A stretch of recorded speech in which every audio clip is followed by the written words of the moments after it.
Wesh wesh la pêche, salut c'est Jay. Bon, je vous fais une petite vidéo, bah oui on est confiné, et du coup je prends un petit peu de temps pour parler des choses qui peuvent nous intéresser dans notre passion. Et aujourd'hui j'attaque une nouvelle partie sur ma chaîne, une partie un peu plus technique, qui va parler de physique, chimie, on verra plus tard, mais pour l'instant on va attaquer le matériel, et une chose qui revient très souvent sur les réseaux sociaux, et je vois il y a beaucoup de gens, ils demandent des avis sur qu'est-ce que je prends comme matériel, et notamment qu'est-ce que je prends comme canne.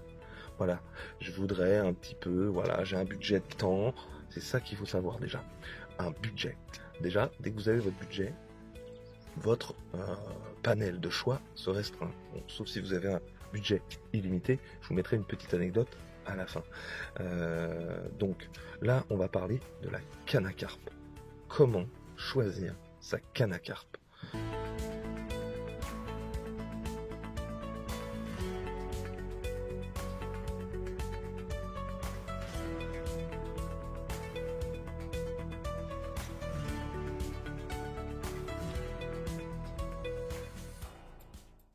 Voilà. Donc en fait, ce qu'il faut savoir, c'est que la canne à pêche, aujourd'hui, elle peut se décomposer en trois parties. Moi, je la décompose comme ça. La partie la plus importante, c'est le blanc. Il est fabriqué en tissage de fibres de carbone. Euh, alors c'est une superposition de plaques de carbone d'une certaine façon et qui ont une certaine densité et qui sont mélangées avec du vernis. Donc on entend souvent parler des tonnages, hein, les T24, les T40, les T30. Voilà. En fait, ce tonnage, il correspond au niveau de la qualité. C'est une échelle de rigidité et de légèreté des blancs. Donc on a des fois, on entend Toray, le Toray T30, voilà, ou moi c'est mes cannes par exemple, euh, mes cannes, donc moi j'ai des Mac 2 Xantor XS et en 12 pieds 3 livres et demi, et j'ai vu que c'était noté dessus, voilà, c'est du Toray T30, mais je me suis dit, mais qu'est-ce que ça veut dire? Eh bien c'est simple, hein, donc le Toray c'est la marque, hein, c'est le fabricant euh, le fabricant des plaques de fibres de carbone tissées qui sont utilisées pour la fabrication de Mont Blanc, et le T30 c'est le tonnage, donc la rigidité et la résistance de ces fibres de carbone. Le blanc, il y a trois caractéristiques du blanc. Caractéristique numéro 1, la longueur. La longueur d'une canne à carpe dépend de deux choses. À mon sens, il y a deux choses qu'il faut prendre en compte. Le type de pêche qu'on va faire, hein, savoir si on va faire du stalking dans des petites rivières ou si on va travailler que sur des étangs, des lacs ou en rivière ou en fleuve. Voilà, on va pas avoir la même utilisation en fonction donc de ses besoins. Donc on a une longueur qui est exprimée en pieds. À savoir qu'on va, pour les cannes à carpe, de 6 pieds à 13 pieds. Voilà, donc ça c'est les longueurs qu'on voit. 6 pieds correspond à 1,80 m et 13 pieds à 3,90 m environ, hein, c'est des mesures anglaises, donc après il faut voir au niveau des longueurs. Donc moi j'ai pris des cannes 12 pieds. Alors bon, moi j'avais besoin pour pêcher sur des grandes étendues d'eau, et moi, à la base, je suis un pêcheur, j'aime bien pêcher les bordures, hein. Moi, c'est ce qui me plaît le plus, c'est pêcher les bordures. Pourquoi, me direz-vous? J'avais des 10 pieds, je m'amusais très bien avec des 10 pieds 3 livres. J'ai pris des 12 pieds 3 livres et demi. Déjà, je voulais un peu plus de puissance, je voulais des 12 pieds, parce que 13 pieds, pour moi, c'est trop grand. C'est trop long, je mesure 1,77 m, et on le dira jamais assez, pour choisir une canne, il faut choisir en fonction de sa morphologie, des choses comme ça. Donc au niveau de la longueur de ma canne, il y a la distance qu'il faut prendre en compte entre le porte-moulinet, voilà, et le talon. Parce que cette distance-là, ça doit faire la longueur de votre bras. Si c'est trop long, si vous faites ce mouvement pendulaire et que vous allez taper ici, là, là, vous pouvez pas allonger le long de votre corps, la canne ne sera pas adaptée pour vous. Vous ne serez pas à l'aise. Vous pouvez essayer des cannes en 13 pieds et mesurer 1,70 m, et vous allez voir que, ah ouais, c'est vrai, effectivement, C'est pas à l'aise. Alors on peut s'adapter et tout ça, mais honnêtement, quand on n'est pas très grand, une 12 pieds, une bonne 12 pieds, hein, et une 13 pieds, la différence entre les deux, franchement, qui c'est qui va s'amuser à balancer à 180 mètres, hein. Honnêtement, voilà. Moi j'ai des 12 pieds, celles-là sont prévues. Je peux lancer 130, 140 mètres sans problème. Non, au-delà du blanc, donc on a la longueur du blanc. Ensuite, on a une puissance. La puissance en livres. Alors, c'est encore une mesure anglaise, hein, vous me direz, mais la puissance en livres. Donc, on a de 2 livres à peu près, de 2 livres et demi à 3 livres et demi pour la pêche, jusqu'à 5 livres pour les cannes à spod. Donc ça correspond au poids qu'on va pouvoir lancer maximum. Alors, ça, c'est ce qu'on utilise. C'est pour vos plombs. Par exemple, une 3 livres et demi, hein, c'est pour balancer jusqu'à 120 grammes, 118 grammes. Une 3 livres, c'est 102 grammes. Donc 100, 120, il y a 20 grammes de différence. C'est important. Moi, je voulais une 3 livres et demi. Pourquoi? Parce que très souvent, j'utilise un sac PVA. Donc ça pèse un peu, ou du stick qui m'alourdissent, si vous voulez, le poids brut du plomb. Et pour m'élancer, allonger forcément les distances, je voulais une canne un peu plus puissante.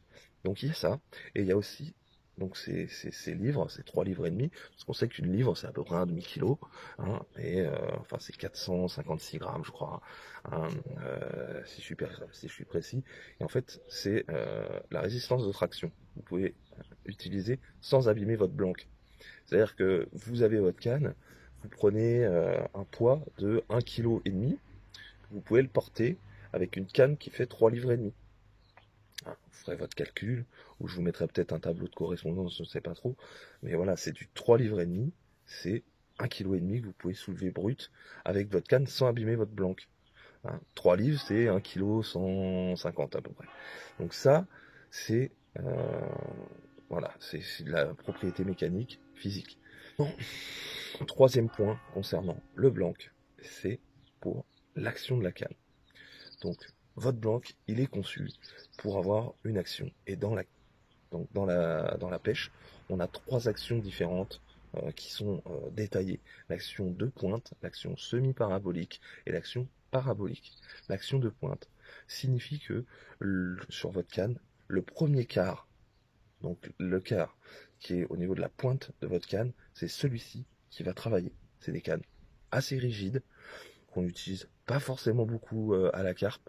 On en trouvait, maintenant c'est assez rare de trouver des cannes à carpe en action de pointe.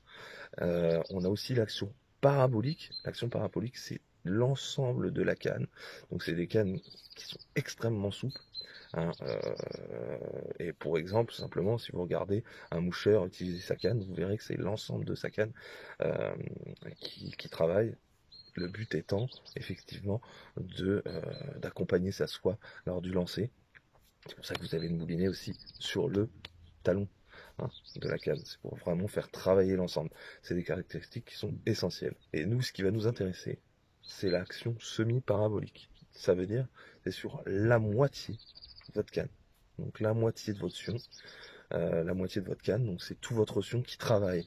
Et en fonction, alors il y a des cannes, effectivement, qui vont être un peu plus rigides que d'autres.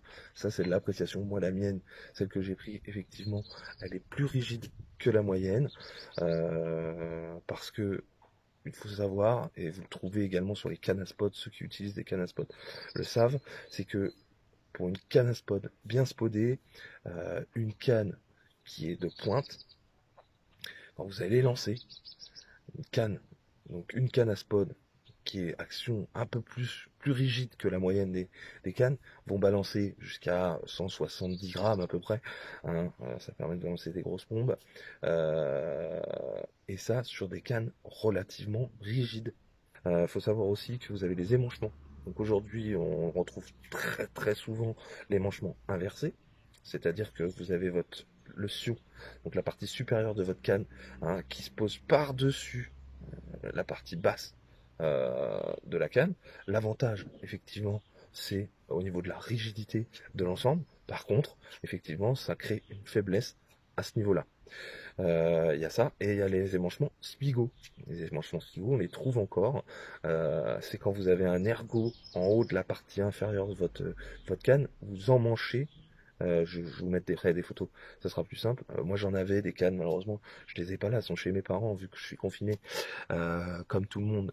Et bien je ne peux pas les récupérer, donc je peux pas vous montrer ça de suite, mais je vais bien retrouver une petite photo éventuellement là-dessus, donc je vous mets ça.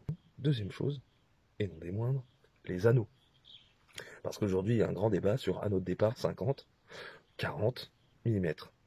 Donc ça c'est le diamètre, bien sûr, hein, de départ. Il faut savoir que quand vous avez une canne avec un anneau de départ en 40, votre anneau du sion sera en 14 mm. Ça c'est le standard. Vous pouvez aussi, donc sur les cannes en 50 de départ, vous avez un anneau de 16 mm de diamètre. Aujourd'hui on entend beaucoup de choses sur des anneaux Fuji, des Seagid. Voilà, donc ça c'est des marques, hein, c'est les fabricants, c'est les gros équipementiers internationaux pour tout ce qui est canne. Et ils utilisent notamment le SIC. Le SIC, donc c'est une céramique qui est déposée dans une armature. Donc le SIC, ce matériau est utilisé pour quoi? C'est pour le passage de tresse. Ça chauffe, parce qu'on utilise, bon, les cannes sont faites pour utiliser la tresse. Ça évite pour les échauffements. Quand vous allez sur les gros combats, sur les lancers, vous utilisez de la tresse notamment. La tresse s'échauffe beaucoup dans le passage des anneaux. Et le SIC, au niveau longévité, tient très bien. Hein, carbure de silicium, la silice c'est la pierre. Hein, ça résiste très bien à l'échauffement que peut avoir une tresse dans le passage d'anneaux avec les travails différents qu'il peut y avoir. Donc voilà pourquoi le SIC est très très utilisé pour les cannes à pêche. L'anneau en lui-même est en SIC et pour l'attacher, c'est pas du SIC. Hein. On utilise différents matériaux, différentes armatures, à savoir l'acier, l'inox, le carbone. Hein, chez Daiwa, ils appellent ça AGS. Alors chez Shimano, vous avez le T-Lite. Alors T-Lite chez Shimano, c'est du titane.